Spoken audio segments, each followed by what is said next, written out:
Hello and welcome back. आज है fundamental of organic chemistry की वीडियो 7।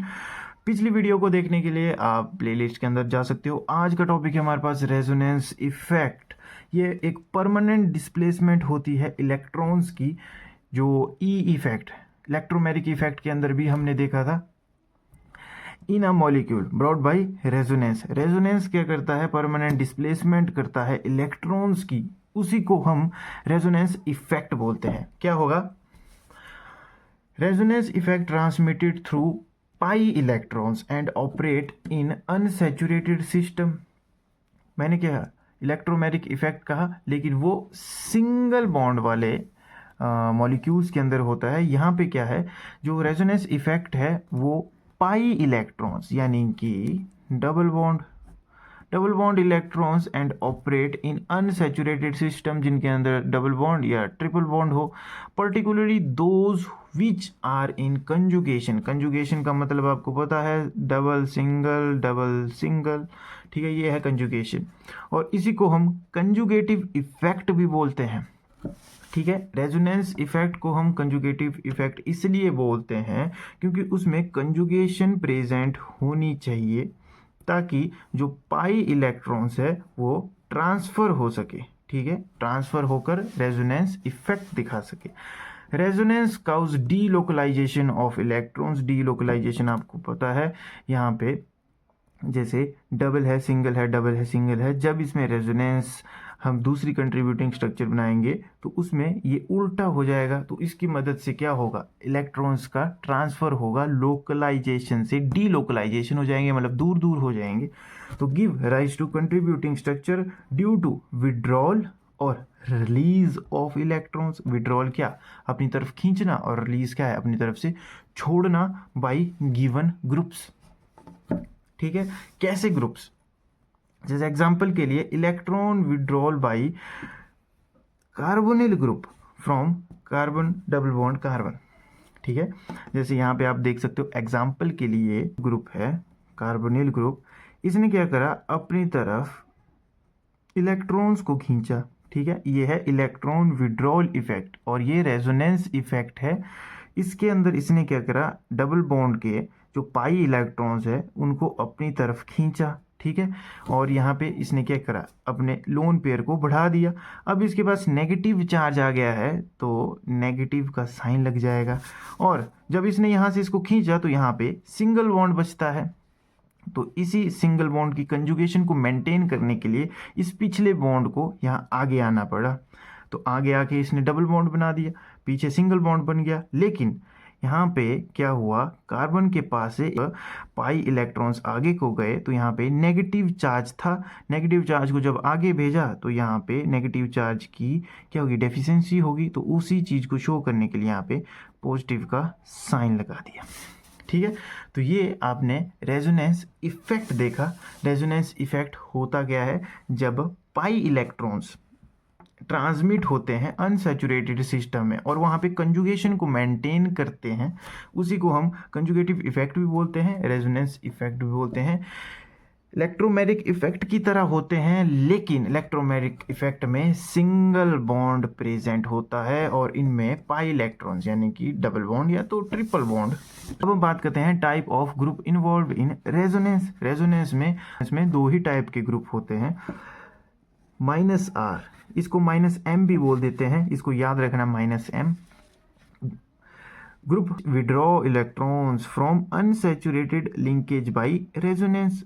विड्रॉ इलेक्ट्रॉन्स यानी कि अपनी तरफ खींचते हैं, और अपनी तरफ इलेक्ट्रॉन्स को कौन खींचेगा, जो इलेक्ट्रो नेगेटिव ग्रुप्स होते हैं। तो यहाँ पे आप देख सकते हो, एग्जांपल के लिए नाइट्रो ग्रुप है, कार्बोनिल ग्रुप है, यहाँ पे आप देख सकते हो ये सब इलेक्ट्रो नेगेटिव है, अपनी तरफ इलेक्ट्रॉन्स को खींचेंगे। लेकिन आपको यहाँ पे इनको याद करना पड़ेगा। एग्जाम्पल के लिए एक्रोलीन है, जैसे वही जो हमने ऊपर अंडरस्टैंड किया, इसमें ये जो कार्बोनिल ग्रुप है ये अपनी तरफ इलेक्ट्रॉन्स को खींचेगा, उसी को फुलफिल करने के लिए पीछे से। और यहाँ पे क्या है, -R इफेक्ट देखा। तो ये जो मैंने आपको समझाया ये -R इफेक्ट है।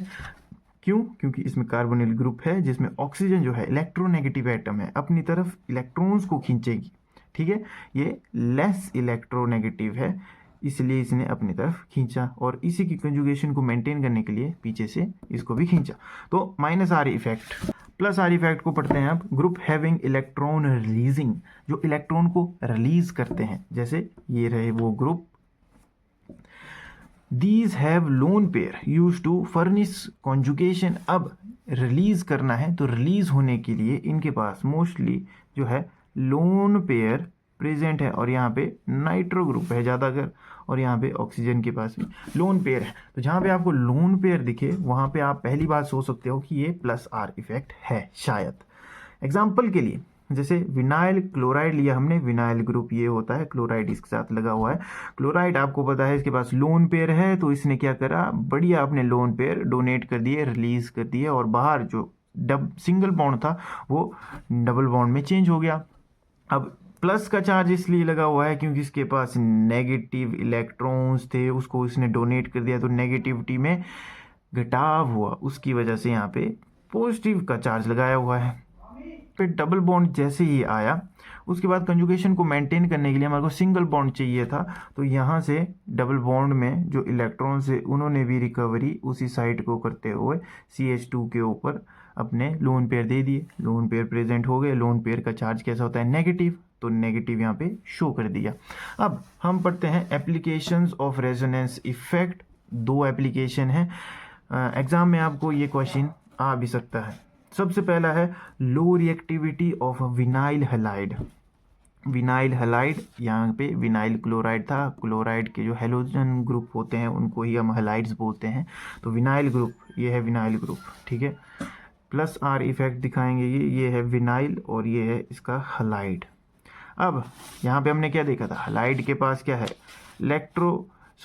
लोन पेयर प्रेजेंट है। लोन पेयर उछल के इधर को जाएंगे ही, वैसा ही हुआ, यहाँ पे उछल के गए, यहाँ पे डबल बॉन्ड हुआ, यहाँ पे कंजुगेशन को मेंटेन करने के लिए सिंगल बॉन्ड रखना था, तो उसका ऊपर को लोन पेयर कार्बन के ऊपर चढ़ गया और यहाँ पे नेगेटिव चार्ज लग गया, यहाँ पे पॉजिटिव चार्ज, ठीक है। विनाइल हैलाइड का आई थिंक आपको समझ आ गया होगा। प्लस आर इफेक्ट दिखाते हैं। प्लस आर इफेक्ट मतलब रिलीज किसको किया, अपने लोन पेयर को किया हैलाइड ने, जिसकी मदद से यहाँ पे डबल बॉन्ड बना, आगे सिंगल बॉन्ड, चार्ज इसके ऊपर चले गया और इसके ऊपर क्या आ गया, पॉजिटिव चार्ज, पॉजिटिव। दूसरा है अराइल हैलाइड्स। अराइल का मतलब जो एरोमेटिक रिंग के साथ हैलाइड्स जुड़े हुए हैं। तो यहाँ पे आप देख सकते हो 5 कंट्रीब्यूटिंग स्ट्रक्चर है और पीछे हमने बोला था जिसकी ज़्यादा कंट्रीब्यूटिंग स्ट्रक्चर हो उसकी ज़्यादा स्टेबिलिटी होती है और जिसकी ज़्यादा स्टेबिलिटी होती है वो लेस रिएक्टिव होगा। क्यों? क्योंकि जो ज़्यादा स्टेबल होता है वो लेस रिएक्टिव होता है, क्योंकि जब वो एक कंपाउंड बना देगा तो उसके साथ एक स्टेबल कंपाउंड बना देगा, फिर वो दूसरे के पास जाने का ट्राई नहीं करेगा क्योंकि वो मोर स्टेबल है कि क्यों लो रिएक्टिविटी होती है विनाइल हैलाइड की और अराइल हैलाइड की ड्यू टू रेजोनेंस इफेक्ट। पहले में आर इफेक्ट होगा और दूसरे में रेजोनेंस की वजह से स्टेबिलिटी काउज होगी, जिसके चलते ये लेस रिएक्टिव रहेगा। अब बात करते हैं एसिडिटी ऑफ कार्बोक्सिलिक एसिड। तो एसिडिटी का पहले तो काउज क्या है कि जब ये वाटर के साथ इक्विलिब्रियम फॉर्म करता है और हाइड्रोनियम आयन के साथ ये कार्बोक्सिलेट आयन बनाता है, मतलब H को रिलीज करता है, जिसकी वजह से एसिडिटी का कॉज होगा, ठीक है। जब ये वाटर के साथ रिएक्ट करता है तो हमारे को यहाँ पे रेजोनेंस देखने को मिलती है। होगा क्या कि एक स्ट्रक्चर ऐसा बनेगा, दूसरा स्ट्रक्चर ऐसा बनेगा, वो मैंने आपको बता दिया। यहाँ पे लोन पेयर है, ये बाहर को जाएगा और यहाँ का जो डबल बॉन्ड है वो अंदर को चले जाएगा, जिसकी मदद से क्या होगा, यहाँ पे एक एक्स्ट्रा लोन पेयर बन जाएगा जिसे नेगेटिव चार्ज लग जाएगा। तो उसकी मदद से ये जो कार्बोक्सिलेट आयन है यहाँ पे ये मोर स्टेबल रहता है। क्यों? क्योंकि इसको रेजोनेंस स्टेबलाइज करते रहती है। ये देखो यहाँ पे ये स्टेबलाइज हो रहा है।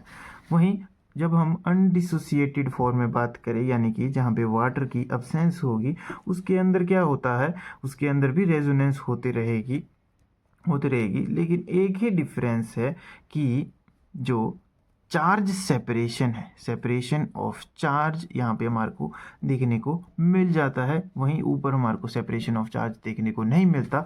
उसकी मदद से ये मोर स्टेबल रहता है। किसके अंदर? वाटर के अंदर। और वाटर के अंदर ये कौन से फॉर्म के अंदर रहता है? इस फॉर्म के अंदर, एसिडिक फॉर्म के अंदर, ठीक है।